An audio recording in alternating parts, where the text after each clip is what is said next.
Chicken குருமாவுக்கு தேவையான வெங்காயம், medium size வெங்காயம் 3 எடுத்திருக்கேன். சின்ன தக்காளி தான் ஒரு 3 எடுத்திருக்கேன். காரத்துக்கு பச்சை மிளகா, அதுக்கப்புறம் தேங்காய் அரைச்சி ஊற்ற போகிறோம். பச்சை மிளகா தான் காரமே, அதனால் பச்சை மிளகா கொஞ்சம் நிறைய சேர்த்துக்கேன். இது காரம் இல்லாத பச்சை மிளகா தான். குழம்பு மிளகாத்தூளை நம்ம போட போகிறதில்ல, வெறும் பச்சை மிளகா காரம் மட்டும்தான்.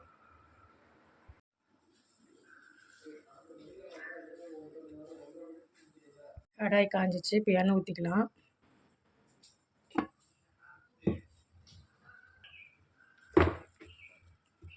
வெங்காயம் போட்டுக்கலாம், பச்சை மிளகாய் போட்டுக்கலாம். வதக்கிட்டு மூடி போட்டு வச்சிடலாம்.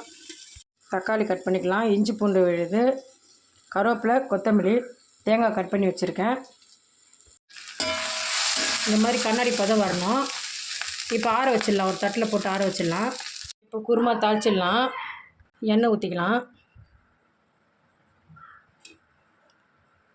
பிரியாணி பொடி, சோம்பு, பட்டை, பிரியாணி இலை எடுத்திருக்கேன், இதை போட்டுக்கலாம்.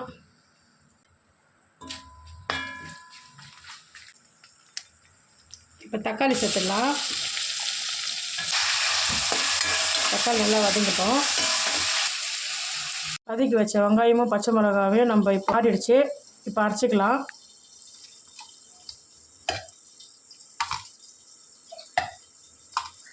அரைச்சிட்டு காட்டுறேன்.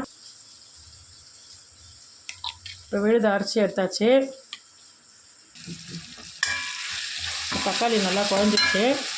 இஞ்சி பூண்டு பேஸ்ட்டு சேர்த்துக்கலாம்.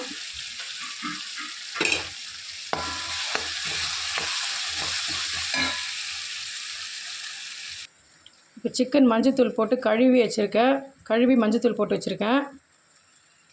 இப்போ அது கூட சேர்த்துடலாம். நல்லா கலரிடலாம். இப்போ கலரியாச்சு. இப்போ மூடி போட்டு ஒரு 5 நிமிஷம் வேக விட்டுடலாம். சிக்கன் போட்டு 5 நிமிஷம் ஆகிடுச்சு. இப்போ கருவேப்பிலை சேர்த்துக்கலாம்.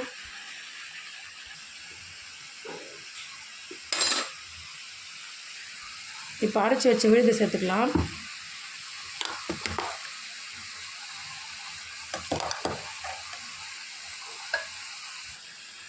இப்போ அந்த விழுதை சேர்த்தாச்சு.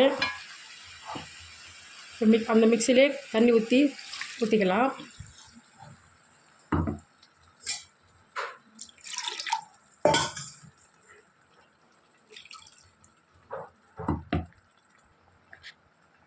குழம்புக்கு தேவையான உப்பு சேர்த்துடலாம். உப்பு சேர்த்து நல்லா கலரி விட்டுருங்க. இப்போ தண்ணி ஊற்றிட்டு தேவையான அளவு தண்ணி ஊற்றிட்டு இப்போ மூடி வச்சிடலாம், வேகட்டும். தேங்காய் அரைச்சின்னு வந்துடலாம்.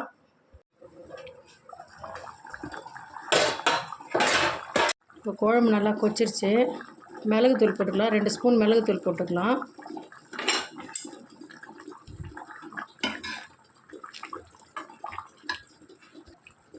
இப்போ அரைச்சி வச்ச தேங்காய் ஊற்றிக்கலாம்.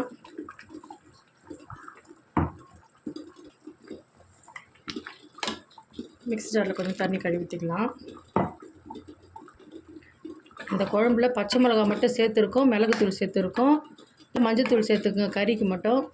வேறு எதுவும் சேர்க்கக்கூடாது, மிளகாத்தூள்லாம் சேர்க்கக்கூடாது. கொஞ்ச நேரம் கொதிக்கிட்டோம். இப்போ குழம்பு நல்லா கொதி வந்துடுச்சு. கொத்தமல்லி தூவிடலாம். கொத்தமல்லி தூவி இறக்கிடலாம். சங்கை டிவைன் டைரி சேனலுக்கு சப்ஸ்கிரைப் பண்ணுங்கள். எல்லோருக்கும் நல்லதே நடக்கட்டும். நன்றி, வணக்கம்.